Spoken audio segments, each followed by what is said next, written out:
तर मराठीचा जो मुद्दा सुरू झाला ना, मराठीच्या मुद्द्याची थिणगी या महानगरपालिकांच्या आधी मराठीच्या मुद्द्याची थिणगी जी पडली ती मीरा रोडला पडलेली. मराठी अमराठी हे मुद्दा काय नवीन मुद्दा नाही, हे मुद्दा ना पहिलेपासूनच आहे.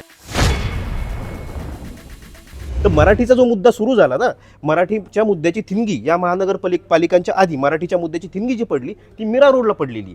नाही मराठी अमराठी हे मुद्दा काय नवीन मुद्दा नाही, हे मुद्दा ना पहिलेपासूनच आहे. नाही पहिलेपासूनच आहे. पण सुरुवात कुठून झाली ते तुम्ही पहा. कोणाला पण कोणी दुकानवाला आहे ते तिकडे काम करतो, एवढं वर्ष झालं त्याला, तुम्ही जाऊन डायरेक्ट त्याला मारता, बोलता मराठी बोला. अरे ते तो राहायला तो बोलला ना की मी शिकतो मराठी, तर काय गरज होती का त्याला मारायची? ते मारला त्याला, तिथून ते मुद्दा खूप जाम बूम झाला. त्याला विचारलं, मराठी पत्रकं वाटत होते, मनसे ही मराठी पत्रकं वाटते ज्यावेळेस, आणि तो मुद्दा होता शाळांचा. शाळांमध्ये 4थी पर्यंत हिंदी सक्तीचे हा मुद्दा होता. त्याच्यानंतर ते मराठी पत्रकं वाटत होते. पाण्याची बाटली घ्यायला तो माणूस तिथे गेला, पाण्याची बाटली घेतली, तो मालक बाहेर उभा होता, त्या मालकाला विचारलं, तो म्हटलं ये मराठी क्यों बांट रहे हो? तो म्हटलं हे मराठीचा मुद्दा आहे. त्याच्यावर त्यांनी असं सांगितलं, त्यांनी विचारलं तुला मराठी येते का? तो म्हटला नाही येत. तिथून तो वाद सुरू झालाय. त्याच्यामुळे तो वाद मनसेच्या किंवा त्या कार्यकर्त्यांनी केलेला नाही. पूर्ण व्हिडिओ जर पाहिला ना तर तो जो वाद आहे तो कार्यकर्त्यांनी केलेला नाहीये.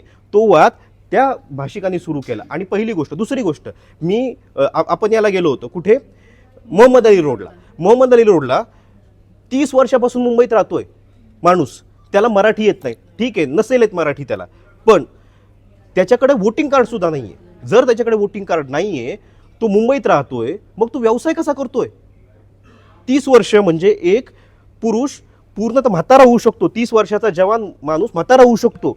एवढा काळ मुंबईत राहता तुम्ही, पण तुम्हाला मराठी येत नाही. मराठी नाही येत तो मुद्दा गाऊन तुमच्याकडे वोटिंग कार्ड नाही. ह्याचं उत्तर हेच आहे की 1 जण, 2 जण, 3 जण अगर मराठी नाही येत तर त्याचा तुम्ही मुद्दा नाही बनवू शकता. ते ज्यांना नाही येत ते कमीत कमी एवढं तर म्हणतं की मी शिकतो, मी प्रयास करतो. तुम्ही ते सेकंड अँगल पण घ्या ना. तुम्ही एकच अँगल घेतात आणि त्यावर तुम्ही मुद्दा क्रिएट करतात. मनसेने काय केलं? मनसेने पण तेच केलं ना. एक छोटासा मुद्दा घेतला आणि एवढा मोठा क्रिएट केला.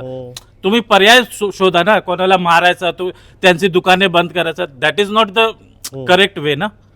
आणि कोणी माणूस तिकडं 25 वर्ष 50 वर्ष राहते, त्याचं वोटिंग कार्ड नाही, तर तिकडचे जे नगरसेवक आहेत त्यांची पण थोडीफार, कोणाला काय गरज आहे की यांचं काय कार्ड नाही, यांचं काय व्हॉट एव्हर जे पण त्यांची वस्तू नाही, तर त्यांना हेल्प करा.